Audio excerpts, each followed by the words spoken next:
Hello guys, welcome to घर ही पढ़ो YouTube channel. So guys, इस चैनल पर आपको इंग्लिश शॉर्ट हैंड का कंप्लीट कोर्स अवेलेबल है। वैसे तो मैंने पहले भी दूसरे चैनल पर इंग्लिश शॉर्ट हैंड का कोर्स करवाया है, बहुत ज़्यादा अच्छा रिस्पांस रहा, रियल में बहुत अच्छा लगा। आप लोगों ने उस चैनल के थ्रू काफ़ी कुछ सीखा। और ये जो रेड वाली बुक है, इस बुक से मैंने कोर्स करवाया था, लेकिन आप लोगों की डिमांड आ रही थी, इसलिए मैंने अब ये जो कोर्स है ग्रीन वाली बुक है, इससे मैं करवाऊंगी। तो जो स्टूडेंट इंटरेस्टेड हैं डेफिनेटली चैनल को सब्सक्राइब करें, बेल आइकन को प्रेस करें, जो भी लेटेस्ट वीडियो आएंगे उसका नोटिफिकेशन मिलेगा। हम लाइव क्लासेस भी लेंगे। मैंने बहुत अच्छी प्लानिंग की है, बट आप लोग फॉलो करिए और कंटिन्यू जो आप लोगों को गाइडलाइंस दी जाएंगी, जो इंस्ट्रक्शंस दी जाएंगी, उसके अकॉर्डिंग आप काम करिए, प्रैक्टिस करिए।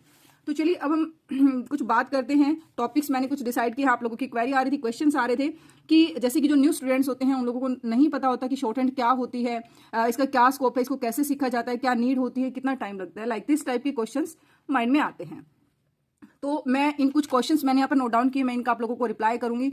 आई होप कुछ डाउट्स होंगे वो क्लियर होंगे। फिर भी कोई डाउट रहता है मन में तो आप मुझे कमेंट करिए। डेफिनेटली मैं आप लोगों की जो भी समस्या होगी मैं हल करने की कोशिश करूंगी। Let's start. What is short hand?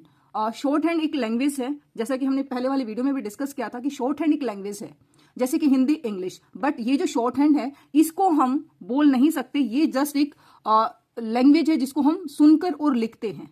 मैं आपको शो करती हूँ। ये देखिए, जैसे कि ये जो लिख रखा है, जो ये सिंबल्स हैं, ये शॉर्ट हैंड में यहाँ पर लिख रखा है। और ये लाइट एंड डार्क स्ट्रोक्स के ऊपर बेस है, यानी कि लाइट साउंड आती है तो हमें लाइट लिखना है, डार्क आती है तो डार्क। तो ये एक सिंबॉलिक्स लैंग्वेज है जिसको हम लिखते हैं और स्ट्रोक्स के थ्रू लिखते हैं। इसको सीखने के लिए जो बेसिक नीड्स हैं वो हम आगे फर्दर वीडियो में डिस्कस करेंगे। अब हम बात करते हैं व्हाट इज द इम्पोर्टेंस। देखिए, इम्पोर्टेंस इसकी, जैसे कि बहुत बड़ी बड़ी मीटिंग्स होती हैं या फिर जहां पर सिक्योरिटी, हाई सिक्योरिटी होता है, ऐसी जगह पर जहां पर कैमरा अलाउ नहीं होता, जहां पर आप लोग सिर्फ एक कॉपी पेन के साथ आप वहां पर प्रेजेंट रह सकते हैं। जैसे कि प्रेसिडेंट की, प्राइम मिनिस्टर्स की, कोर्ट के अंदर जो जजमेंट्स आते हैं, जो मिनट्स निकलती हैं, तो इस तरीके से ऐसी जगह पर जहां कैमरा अलाउ नहीं होता है और डिस्कशंस जो होता है उसको स्पीड से लिखने के लिए एक ही सॉल्यूशन है, वो की है जो कि है शॉर्ट हैंड। शॉर्ट हैंड में वहां पर लिखेंगे, फिर उसको ट्रांसलेट करेंगे और फिर जो भी डिस्कशन हुआ है, मीटिंग रहा है, उसका हम प्रिंट आउट ले सकते हैं। तो इसलिए जो इसकी इंपॉर्टेंस है ये है। और इसके स्कोप की बात करेंगे तो बहुत अच्छा स्कोप है। आज के टाइम में इतना भी कंपटीशन नहीं है। इसकी जो सैलरी होती है शॉर्ट हैंड के बाद, बहुत अच्छा सैलरी पैकेज होता है, बहुत ब्राइट फ्यूचर होता है कि आप लोगों को सिर्फ एक कोर्स करने के बाद बहुत अच्छा अपना फ्यूचर आप सेटअप कर सकते हैं। अगर इसकी सैलरी की बात करें और अदर कॉम्पिटिटिव एग्जाम की बात करें तो उनके बीच में बहुत ज़्यादा कॉम्पिटिशन है और आपको उतनी अच्छी सैलरी भी नहीं मिलेगी जितनी अच्छी शॉर्ट हैंड के कोर्स करने के बाद मिलेगी। अब हम बात करते हैं कि जो इंग्लिश शॉर्ट हैंड है उसके लिए हमें इंग्लिश की कितनी नीड है। स्टूडेंट्स का क्वेश्चन रहता है कि क्या फ्लुएंसी होनी चाहिए, कितनी आनी चाहिए। देखिए, स्टार्टिंग में आपको बेसिक जो इंग्लिश आती है आप रीड कर सकते हैं, राइट कर सकते हैं, दैट्स इट, वो एनफ है। बट अगर हम बात करें कि इसको इंग्लिश शॉर्ट हैंड के लिए, देखिए जितनी अच्छी आपकी इंग्लिश की लैंग्वेज होगी उतना ही ज़्यादा अच्छा रहेगा। क्योंकि जब हम सिंबल्स को, जैसे कि जो मैंने आपको शो किया था, जैसे कि जो सिंबल्स हैं इनको जब हम रीड करके जब हम टाइप करेंगे कंप्यूटर पर, तो वहाँ पर उस टाइम आपको स्पेलिंग्स आनी जरूरी है।